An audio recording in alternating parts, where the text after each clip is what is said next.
We've been called to live from the spirit of the law that calls us to honor and preserve the dignity and the humanity of every person that we might encounter. That includes our friends, family members, spouse, and then our enemies as well. We've been challenged to reconcile, to treat one another with respect, and to embrace our own value as we stand tall, even in the face of those who would throw us onto the trash heap. We've been unable to avoid the connectedness of it all, the way our actions and attitude affects those we live with.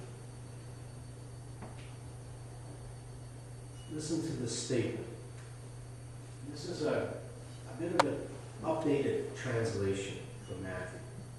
No one can serve two masters, for you will hate one and love the other. You will be devoted to one and despise the other. You cannot serve both God and money.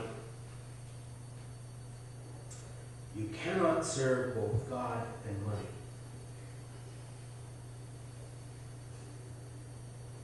Jesus says, do not worry. He's right. Money does not free us from worry. That's very countercultural in this day and age. Treasure, no matter how much we may have, does not keep us safe, secure, or content. If our trust, if our heart is built on financial, material, or physical security, then we will always, ultimately, be disappointed.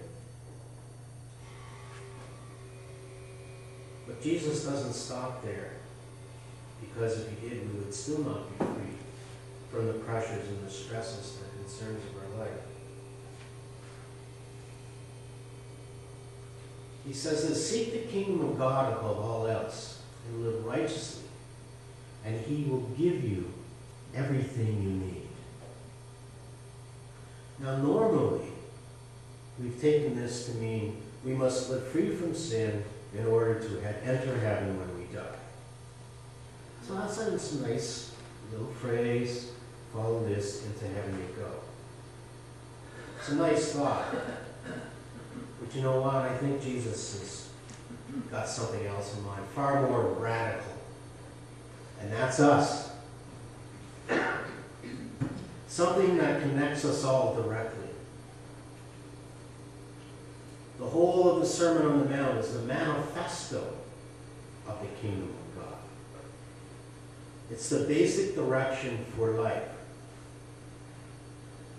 Jesus invites us to pray. He says, may your kingdom come soon.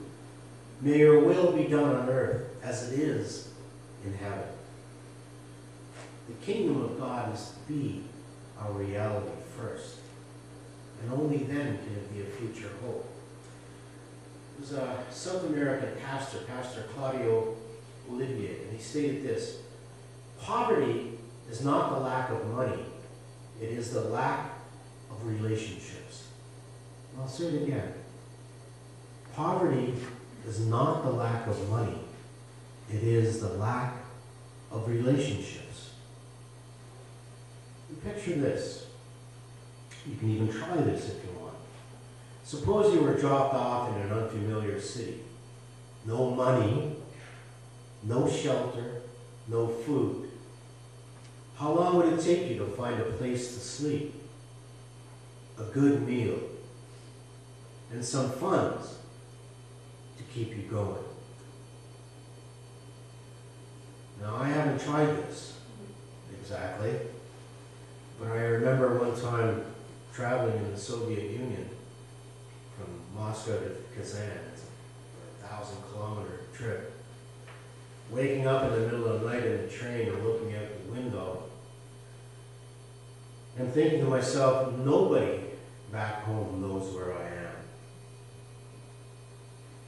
If something were to happen, because when I peeked out the window, there was a train going by the other way and it was carrying tanks and rockets and all sorts of things, and that peeking at that stuff's a no-no in the old Soviet Union. So if I've been arrested, no one knew where I was. And when I read this little experiment, I thought, that's the feeling he's talking about. There's nobody that you can turn to.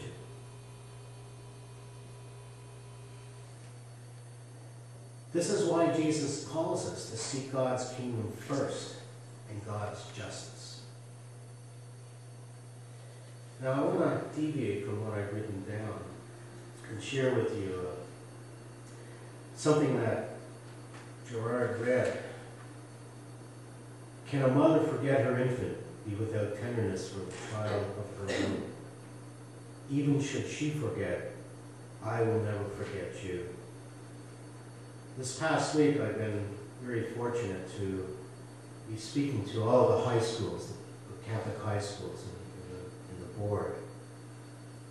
How I got in there is another issue, but I was invited to do that.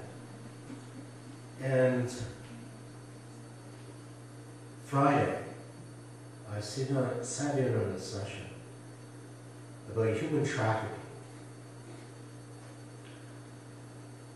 And there are three major money makers in the world right now that make huge billions and billions of dollars worth of money. The arms trade, the drug trade, and human trafficking. So when Jesus says to us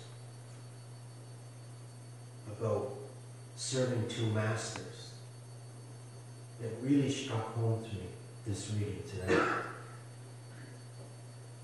What a world we live in when we serve the master of human trafficking.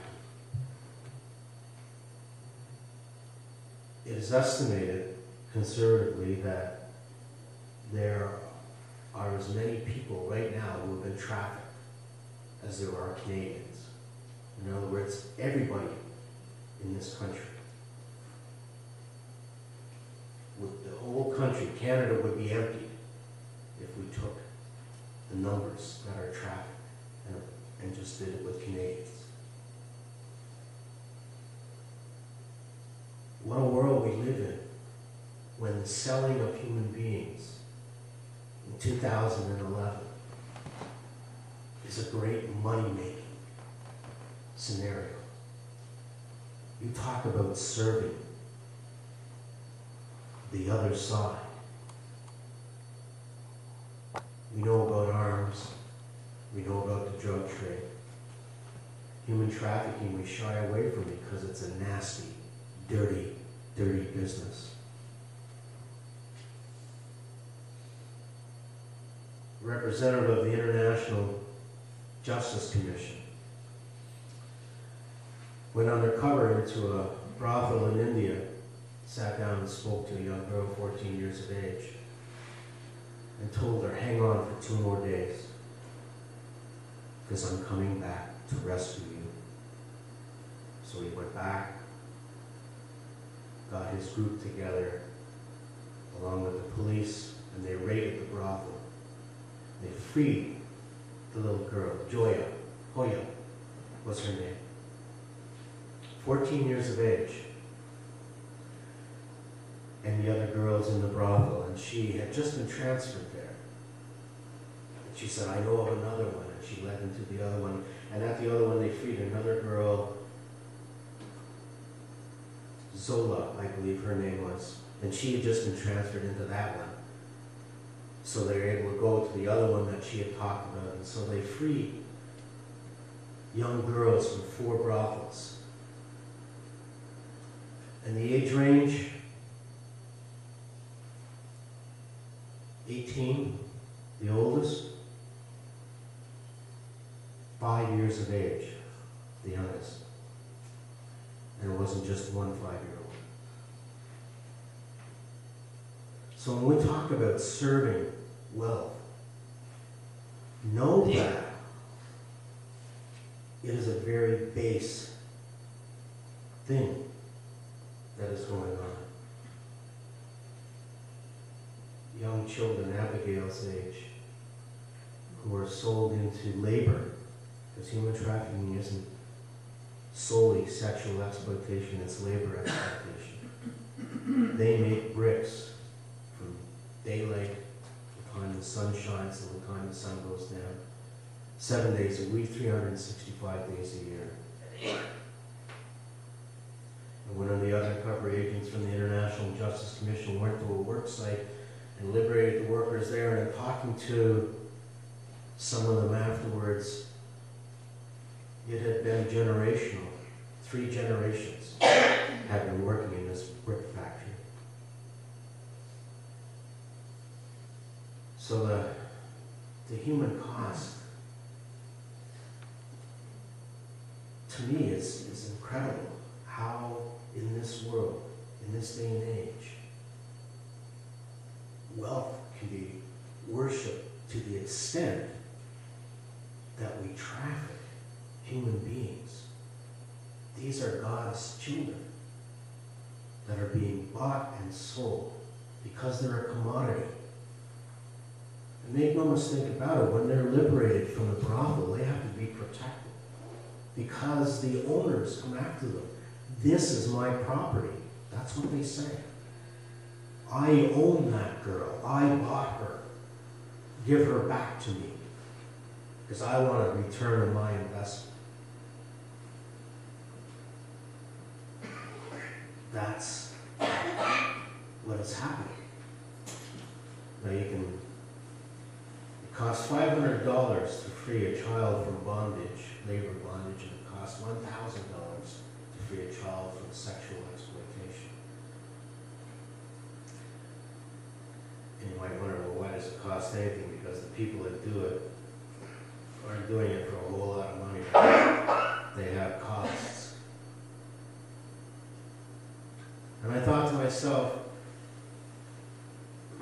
what would I do if I won the lotto? All along the way, some of us think that, well, I'd share with this person and that person, and family members, and I know you guys at Crisis Service, you share it with everybody. I don't think there's anybody here who would say, no way, man, it's under the mattress. I'm not going to tell anybody I won. You're not like that. But suddenly I realized, just from this morning's gospel,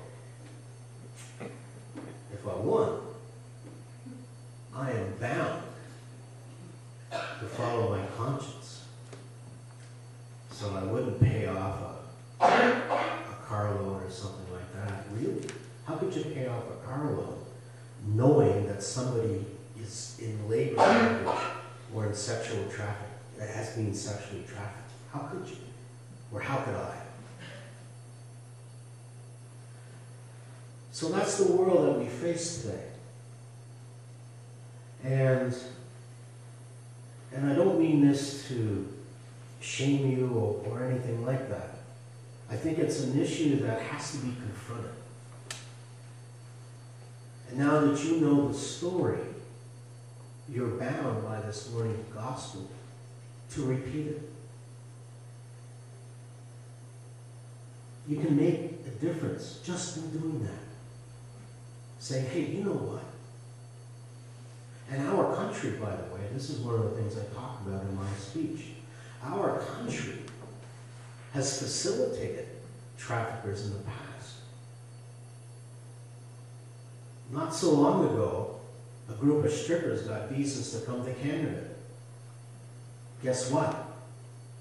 They're trafficked. A member of Parliament with the Department of Immigration facilitated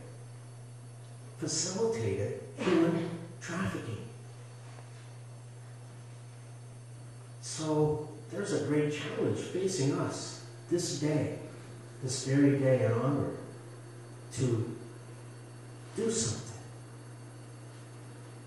And I leave it up to you as to what can be done. But now that you know, you are bound, as I am, to step forward and to act. And don't forget the power of prayer.